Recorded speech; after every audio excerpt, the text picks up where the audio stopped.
talk, identity, and access management.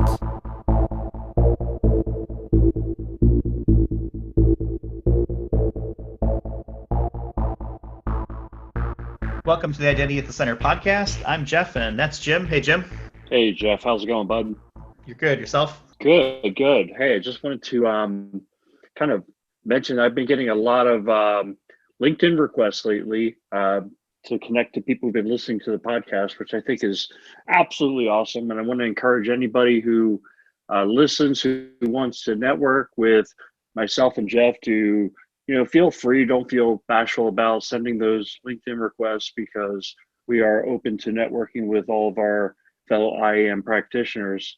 And I think most of our guests from conversations we've had, they're open to that as well. So if you hear somebody that you're interested in what they have to say and you want to network with them, I think, I can't speak for everybody, but I think that would be a pretty safe bet to send them a LinkedIn request. Yeah, I agree. I'm happy to get those too. And, it's gratifying, obviously, to hear that people are listening and enjoying the show. And if people have ideas for topics, etc., go ahead and hit us up on, LinkedIn, or you can visit us on the web at identitycenter.com. We've got a contact page there that goes right to us, so we can, hopefully craft some messaging and some stories and some topics for what people want to hear.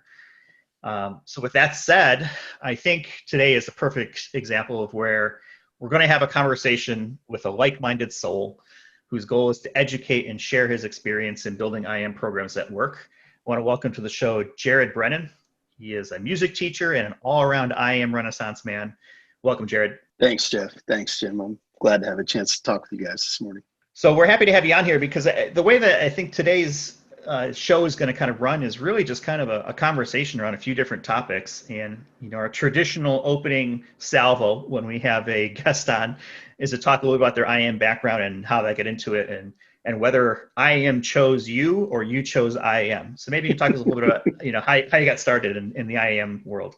No, I like that. I like that a lot. I joke with folks that I've earned every single gray hair in my beard, and I'm keeping them as long as I can. But I wasn't somebody who picked identity or even InfoSec or even IT intentionally when I was younger. I went to school for music education.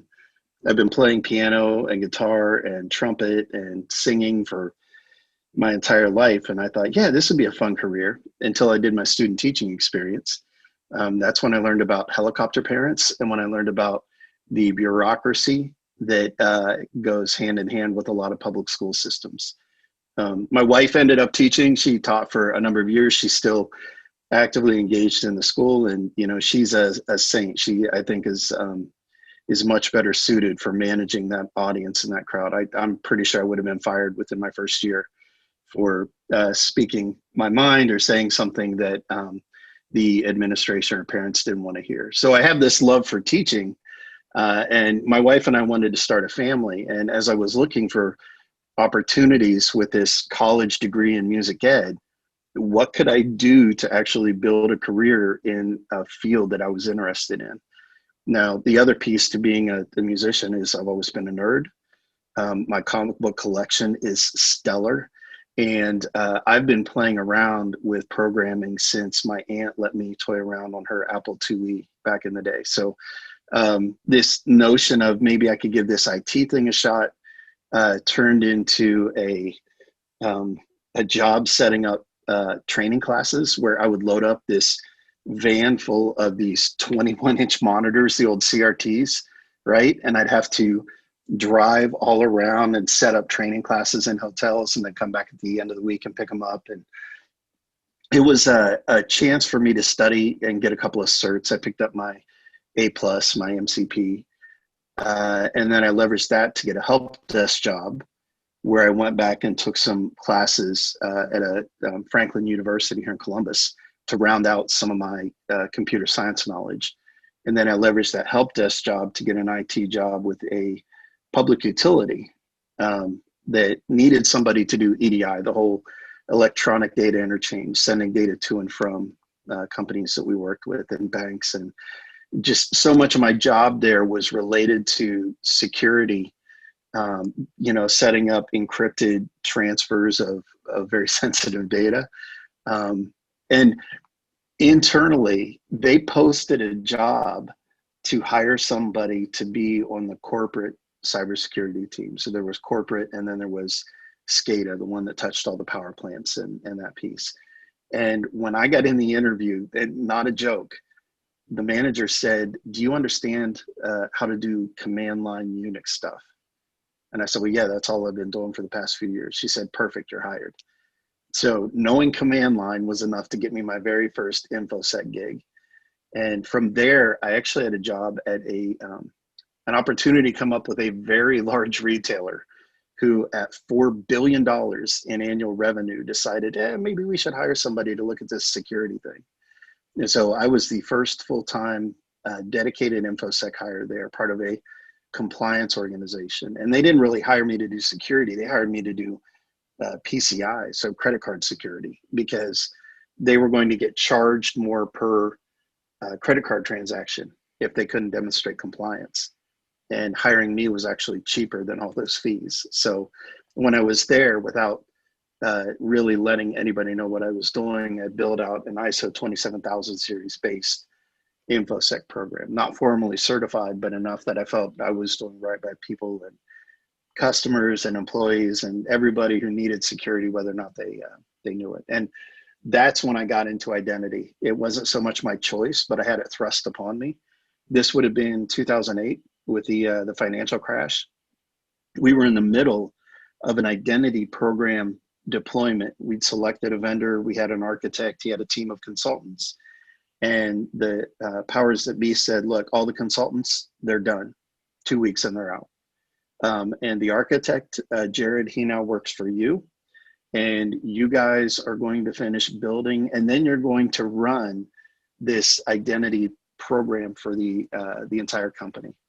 So you're talking a few thousand home office employees, about 3 times that in warehouse workers. And then when you look at the retail outlets, hundreds of thousands of identities coming in and going out of that system every year. And the infrastructure itself was, I think, 50 servers, some physical, some virtual, because this was early in the virtual space. So I joke that in the 4 years I worked at that company, I got 12 years of experience. And when my kids started yelling stranger danger when I walked in at the end of the day, I knew it was maybe time to move to something a little less demanding of my time. So I took that experience, moved into consulting, did that for a number of years, back into higher education for a bit, which I absolutely love. And then another consulting job actually led me here, because over time, as I'm doing this stuff hands-on and I'm teaching other people how to do it in these consulting engagements, I started reaching out to local ISSA chapters, ISACA, ISC Squared didn't really have the chapter footprint yet, but I did work with OWASP, and I was teaching these people about InfoSec and AppSec and identity, and taking that teaching passion and applying it in a kind of a volunteer, look, here's how I learned. Here, I took my lumps. Let me save you a little bit of that pain and suffering and help you get where you want to go more quickly. And that opened up an opportunity for me to make a move into the vendor space, which now I consider myself in that trifecta, where I've done enterprise, I've done consulting, and now I get to talk to all the other nerds who are actually building this stuff and making it work, and just light years ahead of me and what they know in terms of the underpinnings. But it's been a wild ride, and I'm grateful every day that I get to do that teaching, that it's come full circle, that I get to do the thing that makes me happy, but I do it in a way that's it's beneficial to our customers, it's beneficial to our company, it's beneficial to the customers who are relying on these services and just expect this security stuff to work without understanding all the stuff that goes into like building an identity program and making that smooth as silk. And then, the other thing that drives me right now is I look at the number of people I know who've been impacted by layoffs, by people who are suddenly finding themselves working for companies that are having to tighten their budgets and cut back on both open positions and current positions. One of the things that I've found is that organizations that get this identity stuff right have more stability. They have more, ultimately it's a longevity, because they're taking these risks, they're taking these costs, and they're managing them well by just giving people the ability to do what they were hired to do. And so for me, I think this identity stuff is also kind of turned into how do I help people stay employed? So yeah, like I said, it's been a crazy journey to get here. And I know from other InfoSec pros that I've talked to, like one of my best friends in pen testing got his start as a prison guard. And he's my go-to guy. I got a talk I do where I reference things I saw this guy pull all the time. And it's that flip side of identity, right? It's how do people exploit it? Oh, I think being a prison guard definitely helps you think like the bad guy, right? And I think that's a big part when it comes to pen testing. And really, it's one of my core beliefs within the IAM world is that you have to be able to think like the adversary. Oh yeah, absolutely, Jim. This guy too, and Mike, if you're listening, I'm calling you out, man. I am so glad he's on our side, because he's got skills and knowledge, and I think he sells himself short with what he's capable of. He's smart as hell. But yeah, if you have the ability to look at your identity program from a criminal's perspective, right? How could I make this go wrong? How could I abuse access? If you look at every data breach, major data breach that we've seen over the past 10 plus years, identity centric security has been an issue, right? Getting identity right would have either mitigated or prevented the damage that we're still reeling from with these breaches. So I'd say from your story, and a fantastic story, is that IAM definitely picked you. And I definitely picked you. And I think your story is just so typical of many of the IAM practitioners that I know that listen to our podcast, that Jeff and I are, right? We started out in some other area and kind of worked our way into IAM. And IAM gives you, it's such a fantastic industry. I mean, I'm looking around right now at what's going on in our economy with the COVID and everything. And, more people are working from home. That just makes identity and access management that much more important. And so I think it's an industry where, if you're not in it already, you're probably not listening to the podcast. But if you are in it, I think you made a great choice because it gives you so many other opportunities. And I think what I'm hearing from you, Jerrod, is that you've been able to kind of parlay that with, where your strengths are to become an educator within this space. And I think that that's just, one type of option that would be available. Everybody has the option to, or the opportunity to kind of play from their strength. One of the things that, I picked up on as you were talking, and again, around that thinking like the adversary, was, I'd call you kind of a hacker. And Yep. yeah. So I know you have a presentation you put together on that, but maybe you could talk little bit about your hacking without getting into too much detail on the hacking side. But I mean, Yeah. your webinar that you've got coming up on hacking identity. Maybe you could talk about that a little bit. Yeah, and I appreciate that, Jim. In multiple roles I've held throughout my career. In the enterprise roles, I was building out pen testing teams and training up people to do pen testing internally. When I was consulting, pen testing was a good portion of my day job. And I do participate in bug bounty programs on the DL, right? I do a little bit of dabbling when I have time, but what I did early on in my teaching and speaking, I've been doing presentations for 10 plus years now in conferences and online.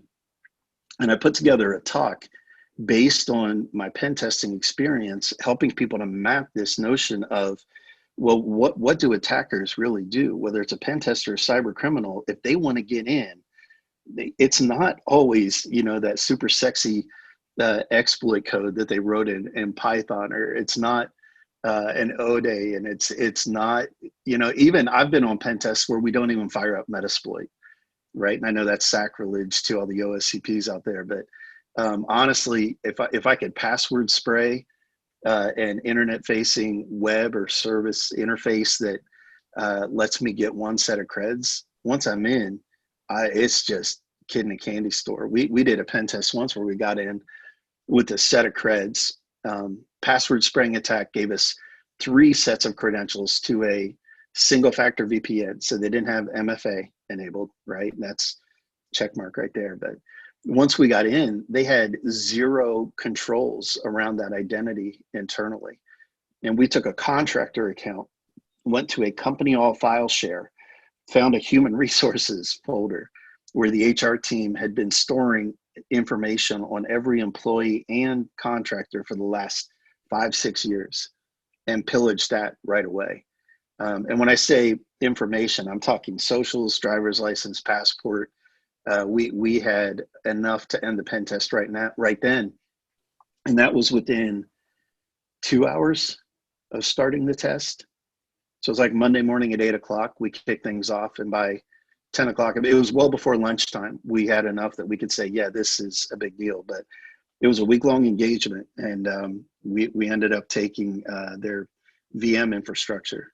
We got in, we started pulling machines and did some physical pen on site, but ended up with enough information to say, yeah, if an attacker was really going to focus their efforts on you, it wouldn't be very difficult for them to virtually destroy your business. They could take it offline, they could launch a ransomware attack, they could steal information and then extort you for money. I mean, the laundry list of the business impacts was tremendous.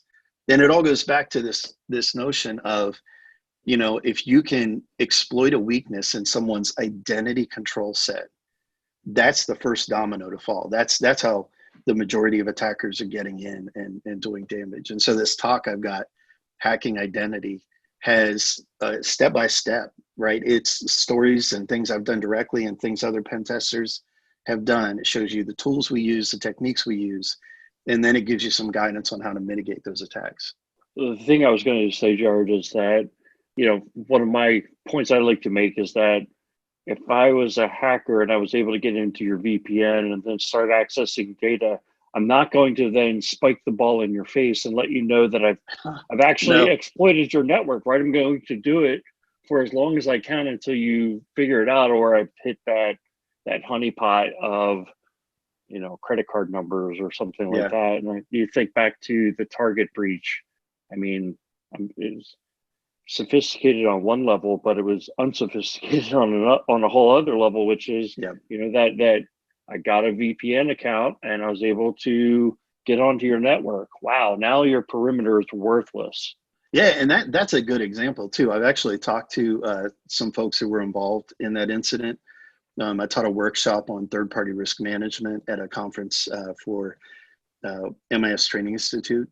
And we had a couple of guys in there and just turned it into a conversation. And that's a good team there. I mean, they were in the middle of a FireEye deployment. It was actually detecting things, but it's a representation of what we're all up against, right? There's so many expectations and responsibilities put on cybersecurity teams that it's difficult, even with all that information at hand, to respond, right? To be able to comb through all the alerts and determine what's a false positive and what you should act on. But getting back, right, if you can get leadership engaged and investing in doing identity right, you get the preventative value of the security controls. So you're not spinning your wheels and taxing your team down the line trying to chase after all these, well, maybe that was an incident, all these alerts and all these events. But you also get a financial benefit to the company, that's an important message. That's one that took me way too long to learn. I used to come into every security conversation talking about, we need to do this because it's going to prevent a breach. And here's the security value. No, we need to do this because it's going to enable us to move into different markets and move through M&A activity more quickly and enable us to contain the costs of what we're doing in our cloud environments. And there's also this security benefit, right? You got to talk their language and still deliver the same message. But Yeah, that Target one was a big deal, but the one that sticks in my craw really is the Marriott breach, because the attackers, to your point, Jim, they camped out for 4 freaking years. That which you look at that and you're like, how in the hell did these guys not detect that they had somebody on their network for 4 years? Well, because an attacker is not going to spike the ball in your face, just like you said. They're not going to throw up a flag and say, hey, look at what I did. They're going to camp out, right? It's privilege escalation and lateral movement once you get in. But then when you're in, you're looking for some sort of persistence. You want to set up a couple of back doors and a couple of credential sets that just sit there quiet until you need them. And as long as you're checking in and exfiltrating data and being, I'm not encouraging anybody to be a criminal here, by the way, but if you're being smart about your data exfiltration and about selling that information on the dark web and the deep web, you're able to get away with that because, security teams are just trying to keep up with so much that, the value of getting this stuff right from a preventative standpoint, to me, is just, it's this big flashing neon light that I'm trying to help executives understand better. I think the security teams, I know they get it. The people outside of InfoSec, the people outside of IT, we're still working on that messaging to get better about helping them understand it as well. It's the quiet ones you got to watch out for, right? So you talked a little bit about identity-centric security. Yeah, For the folks out there who may not be as familiar with that term, how do you describe that? it's surrounded, unfortunately, by a lot of marketing and buzzwords, and I just accept that as par for the course if you're working in IT and InfoSec. But the most common way I've heard it described, Jeff, is the firewall was like the old perimeter, where everybody did all their work inside a computer network, and you could just put up this perimeter to say, look, only people who are supposed to be in here are the ones we're letting in, and we're going to block everybody else. And as technology continues to evolve and we introduce things like laptops, which give employees portability, we introduce wireless networks, which enhance that portability. Then we start creating smartphones and tablets. When the iPhone 3 or 3GS dropped, to me, that was one of the biggest catalysts to what we're seeing in identity-centric security today, because now people don't have to sit at their desk at a workstation doing their job. And as all this technology is advancing, we've got Amazon Web Services, we've got Google Cloud, we've got Microsoft Azure, where people are able to deploy things as a service outside of that data center. And now, instead of me as a business user submitting a request to IT to say, hey, I need an app that does a thing, I can just go out and sign up for it. I may or may not have to use a credit card to sign up for it. So procurement may not even know that I'm putting corporate data out in this cloud service. And as all of this change has occurred, that mindset of we're just going to protect the network perimeter, it's dissipated. It's not a reasonable approach anymore. And we've got people, I know Kindervag, when he published the white paper on Zero Trust, really hit home with a lot of people to say, we've got to take a different approach. We've got to look at how we're securing data differently. And so I've heard it referred to as data-centric security and identity-centric security. But it's really about what are we trying to protect, which I think it goes beyond data to systems, and especially when it comes to administrative interfaces, that's a big deal, privileged accounts. But looking at the identities that have access to resources or entitlements, whether it's a data set or whether it's a function or whether it's, like I said, an admin console, and figuring out at that identity level, are we doing right? Are we protecting that identity appropriately with things like MFA and strong credentials and password rotation or whatever the current NIST recommendations are? And then are we controlling the entitlements well, what that identity has the ability to do? Are we watching what that identity is doing so that we build a baseline of what normal looks like? So when we see this privileged account log in from a foreign IP that it's never logged in from before at 3 o'clock in the morning, we can maybe flip an alert to say, hey, somebody check this out. Or more importantly, automate all of that. Take that true DevOps, the full CI/CD pipeline mentality, and apply that to what you're doing with identity and say, look, if something like that happens, I'm just going to go into some sort of central system and say, wait a minute, let's turn stuff off. Let's alert somebody to take a look and let me know whether or not this is okay. And then we'll turn things back on. So many ways to mitigate these risks if you start looking at your security program from that identity-centric view through that lens instead of the old way of doing things. And now here you are on the Identity at the Center podcast talking about the identity-centric security. So I think Jeff nailed it. Like-minded thinker. And one of the things I think you're also showing that I think is just so important as an identity practitioner to become a leader in this space is to be able to talk intelligently about what's out there, map it back to business outcomes. I find that, so I got locked into your YouTube channel, and I think that's one of the things that we want to make sure that everybody knows is out there, and talk a little bit about what are some of the other talks that you're doing beyond the hacking identity. So maybe you can give us kind of each of those talks in like a brief minute or two on what you talk about in each one of those so that people have an idea. And then we'll put in the show notes, we'll put a link out to your YouTube channel so people can get out there and get more if they're interested. I really appreciate that. That's first and foremost, shout out to Adrian Crenshaw. For anybody who doesn't know Adrian, he goes as Iron Geek on Twitter, IronGeek_ADC.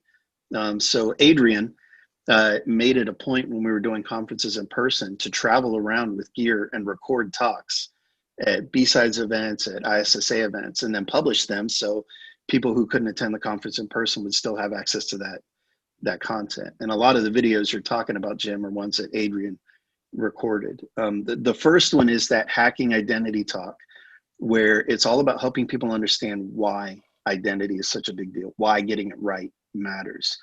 I've done it, gosh, I don't even know how many times at this point, but I'm really fortunate. The Identity Defined Security Alliance is letting me do that talk coming up soon on their Bright Talk channel, where I get to talk about not just the why it's important, but map it back to some of the work they're doing with their framework. But after that, that why talk, that hacking identity, I do a talk called The Path to Identity Maturity, where I talk about how you can apply the capability maturity model. This is the Department of Defense, Carnegie Mellon Software Engineering Institute maintained 1, 2, 3, 4, 5 model.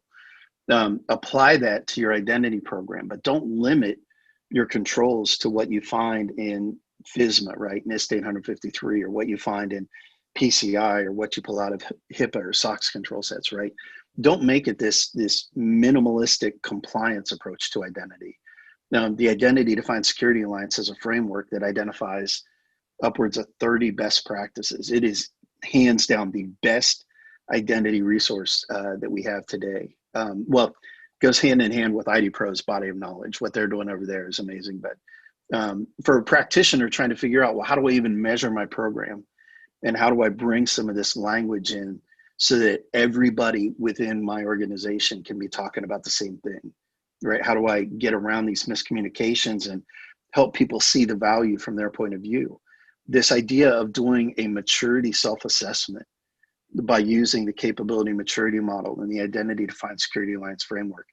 I've done it at dozens of organizations over the past couple of years, and without fail, they see instant benefit. And oh my God, I wish we had done this sooner, because now we can go forward and figure out projects and how can we start making changes, which is the next talk I do. That's my building an identity program talk.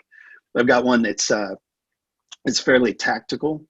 It's kind of a series of 6 cyclical steps you want to go through to start achieving quick wins, which is crucial in the identity space. Do not go in and try to deploy this big multi-million-dollar program over the course of 3 years, right? If you ask budget, or ask the C-level execs to give you budget for the next 3 years as you deploy this program, and you're going to show value 3 years out, you are going to lose their support within 90 days. The very first time something comes up that they need budget, they'll look at what you're doing and say, well, it sounded good, but we're not seeing any results. So in my building a program talk, I help people understand what some of those quick wins are and how you can demonstrate value iteratively.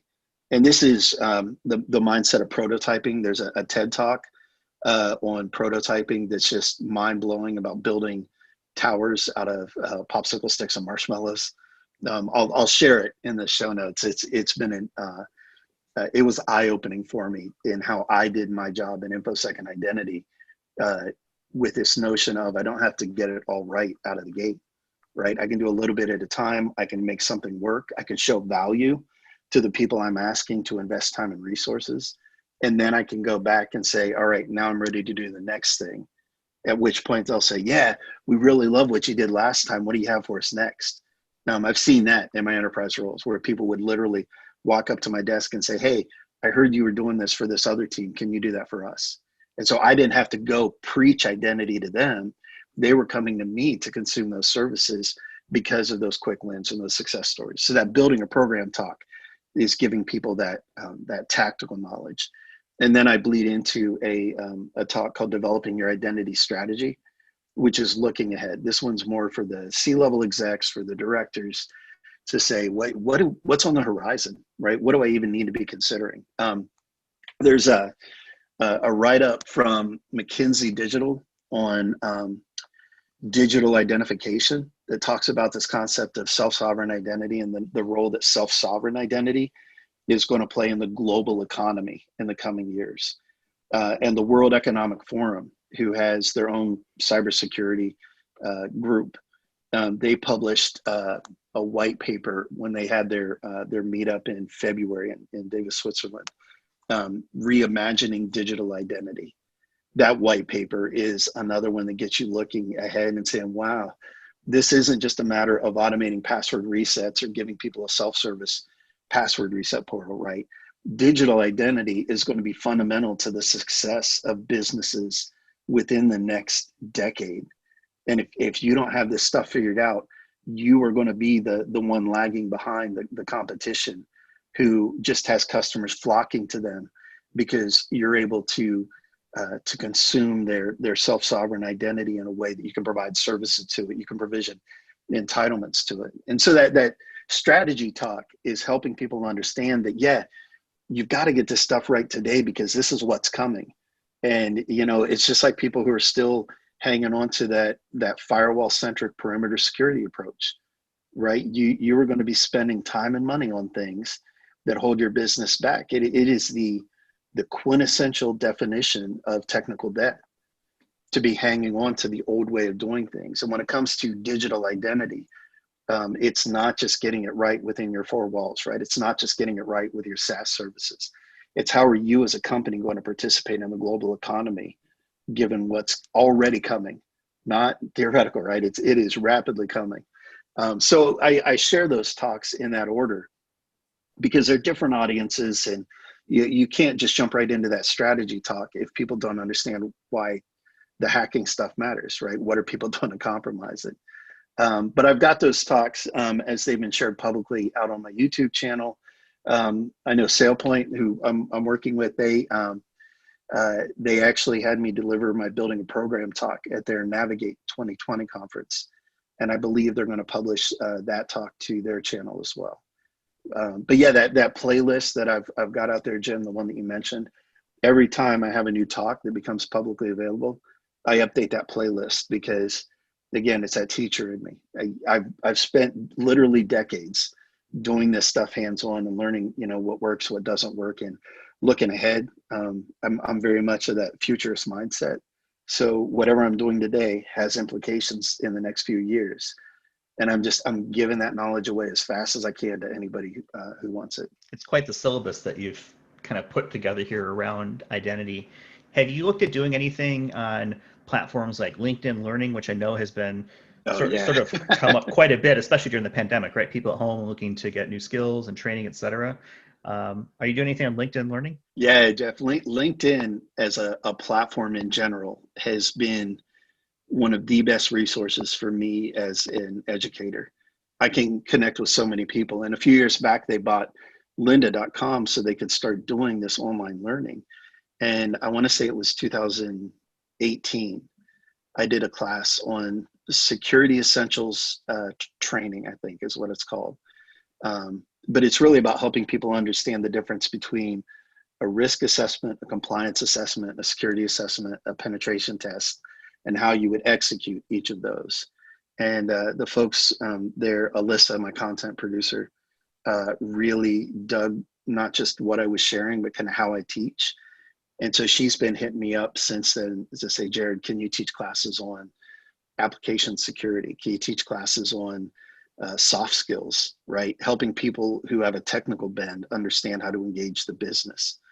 And right now I'm in the middle of, I literally just this morning uploaded content for a CSSOP certification class for people doing application security, because AppSec and identity, they go hand in hand. So yeah, I continue to publish content out there. For folks listening, hit me up on LinkedIn and send me a message and tell me that you heard this podcast, and I'll send you a link that lets you take one of my classes for free. It's one of the benefits of being an instructor is I can hand those out when people hit me up. So yeah, it's a terrific platform.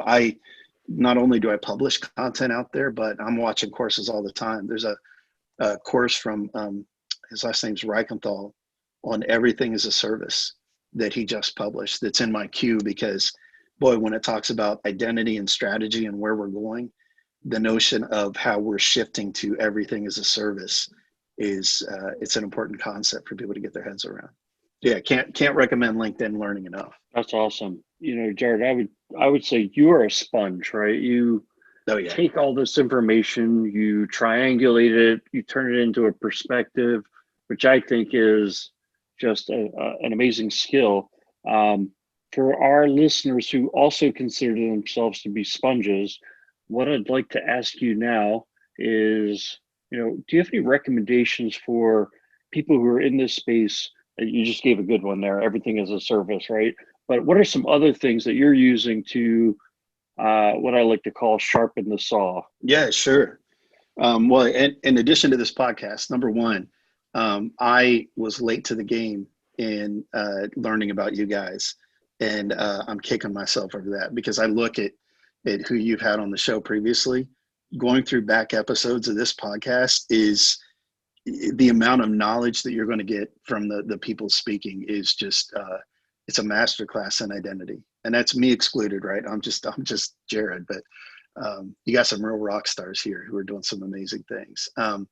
So that the Identity Defined Security Alliance, the work that they're doing, I know Jolie Smith, the director there, is driving that program forward. And for me, it's like the IDSA is to identity what OWASP is to application security, right? If you need a resource to help you figure out identity, the IDSA is publishing them as quickly as they can. And you can engage through their forums, you can get on their working groups. So the IDSA is another resource I'd hit up.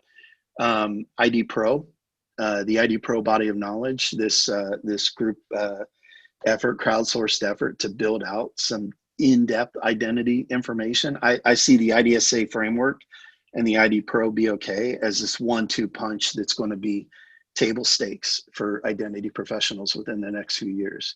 When you go to hire for an identity role, if you can speak to those two resources, your hiring manager will know right away, yeah, this person gets it. This person is somebody I want on my team. And then the other resource I'd share is the Free Code Camp YouTube channel. Because I think thinking like a programmer is just a crucial skill for anybody, ID, cybersecurity, InfoSec, whatever your gig is. Free Code Camp is publishing courses that you can take on their YouTube channel at zero cost. Good quality courses. I've taken a few of them just to help you build out that knowledge base. And I leverage them specifically to keep my Python skills fresh and to build up my cloud knowledge.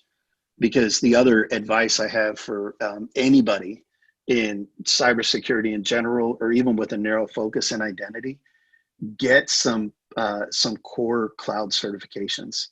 I'm not going to recommend any cert shop. I do, having been a hiring manager, it stands out to me if you've put the legwork in to do a cert before you show up to the interview. but the AWS Certified Cloud Practitioner, the Azure Fundamentals course, the Google Cloud Engineer, the entry level, right? Anybody who has a fundamental understanding of the cloud and the relationship between on-prem and as a service technologies and how they play together, that's a fundamental skill already for identity professionals. So going out to the free Code Camp channel and taking some of their free certification classes is going to help you get to a point that you're ready to sit for the exam. And then whether you sit for the exam or not, you'll still have so much more knowledge about the overlap between cloud and identity that you can bring to your day-to-day. It's a great resource. I know you've been, very generous with your time here. We want to start wrapping things up so we can let you get on with your day. Are there any other parting words of wisdom or comments that you want to throw out there for the, I don't want to say Identiverse because that's taken, but for the identity world? Yeah, the one thing that I'd encourage everybody to go into this with, Jeff, is this identity stuff is doable. You can get it right, and you can do a really good job. You just have to be able to break it down and pick your sweet spot, and understand it's a team sport. You don't have to do everything, right? I'm a hockey fan, right? Big Go Jackets, right? Too bad they didn't make it through the playoffs, but rooting for them anyway. If you've got a whole team full of goalies on the ice, it's not going to be a very entertaining game, right? You got to have the team mixed up so that they can play the game well, and that's the same with identity, right? So fine, if you like writing policies, great. If you're an extrovert and like talking to people, yeah, get involved in identity. That getting out and talking to people is the introverts like me, right? I'm exhausted if I have to have like a meeting with somebody to talk about this stuff. But you find your passion, you find your sweet spot, and engage because, like I said, there's so many resources available already. It's like standing on the shoulders of giants, right? We don't have to figure this out from scratch. We can tap into the resources out there and then just pick some quick wins, right? Just show the business, show the people that you're working with an incremental improvement and say, look, here's a taste of what we're able to do if we get this stuff right. Jump on board and we'll keep moving forward. We'll keep doing it. So just don't get overwhelmed, right? The support structure there's too. I know Jeff and Jim, you both said people can hit you up on LinkedIn. Please, I encourage people to do the same. I have conversations on LinkedIn with people about this stuff all the time, so find your tribe out there, find people who can answer your questions and just go into it with that mindset that, yeah, we'll figure this out because we will. Yeah, I think it's really important is, there's a lot of good IM folks out there, whether it's LinkedIn, where it's, meetups, et cetera, people should feel free to get involved. It's a very welcoming community. So, yeah. Take advantage of folks that are out there, and even if you are more of an introvert, just listen, right? You can absorb a lot and show value other ways. So I think with that, we're going to go ahead and wrap it up for this week. Jim, any final thoughts from your side? The only final thought was, I think Jerrod pointed it out. We've had some really fantastic guests. I'm going to put Jerrod on that list as well. Thought leader in our space. And this has been a fantastic episode. So really appreciate your time. Thank you. No, thank you guys. I love any chance I get to talk about this stuff and to share knowledge and to help people out. Again, that's a teacher in me. So, personally, I'm very grateful you gave me a chance to come here and talk. Well, thanks for joining us. And don't forget to check out Jerrod on his next upcoming identity talk on, let's see, was that Thursday? No, September 3rd, I believe it is. 3rd, yeah. It'll be on the Identity Defined Security Alliance Bright Talk channel. So if you go to the IDS Alliance site, they'll have a link to it there. So yep, if you go to that site, click calendar in the upper right there, you'll see it pop up right there. And I'll put a link to it as well in the show notes, along with a whole bunch of other links that that we'll have here as resources for people to be able to check out. So with that, we'll go ahead and close it out for the week. Appreciate everyone listening. Don't forget, you can visit us at identitycenter.com, and if you've got show ideas or things you'd like to see us tackle, don't hesitate to reach out, whether it's there or on LinkedIn, and then you can also find us on Twitter at IDAC Podcast. So with that, thanks for listening, and we'll talk with everyone in the next one.